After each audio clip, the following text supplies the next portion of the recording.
Halo semua, kembali lagi di channel Blian Tutorial, sahabat YouTuber pemula. Nah, kali ini saya akan membahas sedikit mengenai hak cipta ya. Karena klaim hak cipta itu ada yang lolos, ada yang tidak, seperti itu teman-teman. Jadi masih abu-abu ya. Dan pertanyaan ini sangat banyak sekali ada di komentar ya, di komentar channel ini. Nah, salah satu isinya ya, Mas, kenapa saya klaim hak cipta ini cuma sedikit kok tidak lolos monetisasi ya, karena konten berulang. Hal seperti itu bukan Anda aja yang kena. Sedangkan teman saya itu klaim hak ciptanya banyak tapi kok lolos monetisasi. Itu apa bedanya? Ya, akhirnya saya cek channelnya yang punya temannya, yang punya dia.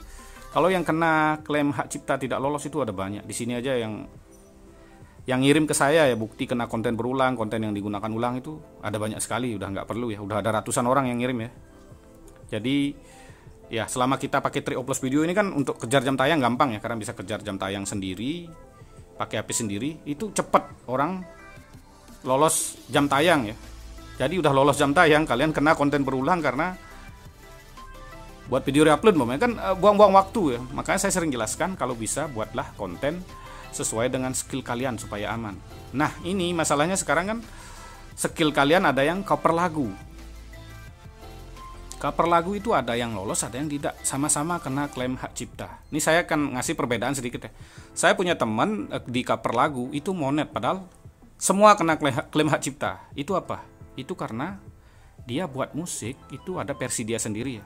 Umpama waktu pembukaan untuk cover lagu dia ada ngucapin salam sedikit, terus nada musiknya ya, gitar-gitarnya kan agak beda sedikit ya. Kalau saya musik kurang tahu, jadi saya tanyakan ke teman langsung. Jadi ada perbedaan sama video asli dan ada narasi, itu lolos. Sedangkan ada yang cover lagu pakai musik dia sendiri tapi dimiripin dengan penyanyi aslinya, suaranya juga dimirip-miripin, itu kena konten berulang. Sama-sama kena klaim hak cipta, tapi itu yang satunya lolos, yang satunya tidak, karena terlalu dimirip-miripin ya. Jadi usahakan kalau teman-teman membuat konten cover lagu ya, ucapkan salam lah sedikit, terus ya musiknya mungkin pakai versi ukulele atau gitar yang beda sedikit nadanya, itu lolos. Beda dengan konten reguler ini teman-teman. Nah, yang penjelasan yang tadi ini kan yang satunya banyak klaim hak ciptanya temannya cover lagu, sedangkan dia konten reguler. Konten reguler kayak apa? Ya umum ya, seperti ini ya. Tutorial, masak, intinya selain musik ya, di luar musik itu kita anggap konten reguler. Kalau ini kena klaim hak cipta, nggak lolos. Itu bedanya teman-teman. Kalau musik masih kena banyak sekali yang cover lagu ya. Yang penting ada narasi. Perbedaan narasi dengan penyanyi aslinya itu bisa lolos. Tapi di konten reguler kalian kena hak cipta 1, 2, 3, 4. Nggak usah banyak ya, 4 aja kena atau 3. Itu dipastikan tidak monet ya. Yang tidak kena aja nggak monet ya. Apalagi yang reupload konten TikTok atau apa sejenisnya itu. Kalau itu kena ya nggak lolos teman-teman.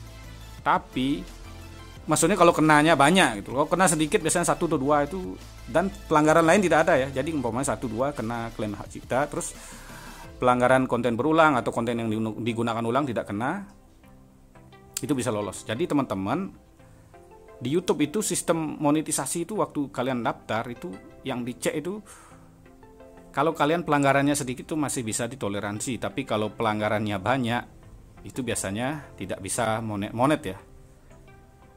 Nah, itu dah yang banyaknya seberapa kita kan tidak tahu. Jadi makanya teman-teman baru awal membangun channel usahakan supaya pelanggarannya sedikit. Kalau bisa tidak ada pelanggaran ya. Makanya saya selalu bilang pakai Trik Upload Video, kenapa nontonnya 2 jam, 10 jam bisa.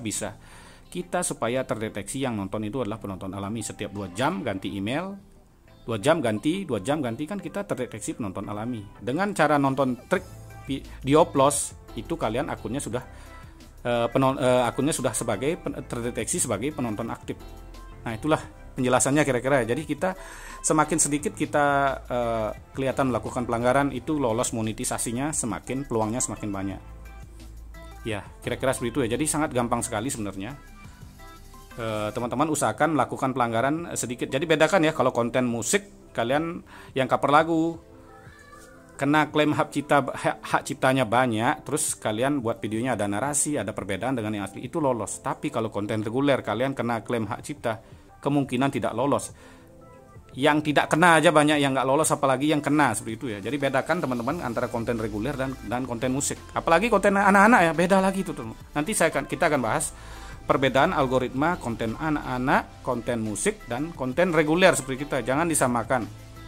Jadi konten musik, konten anak-anak seperti ini kok bisa banyak penonton. Kalau kita buat konten reguler seperti itu, penontonnya pasti sepi. Ya, jadi selera anak-anak, selera pemusik, dan selera masyarakat umum itu beda. Jadi YouTube sudah membuatkan algoritmanya ada perbedaan sedikit.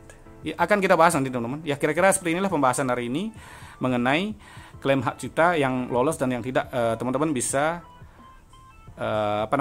bisa membuat keputusan sendiri. Terima kasih telah menonton. Sampai jumpa di video selanjutnya.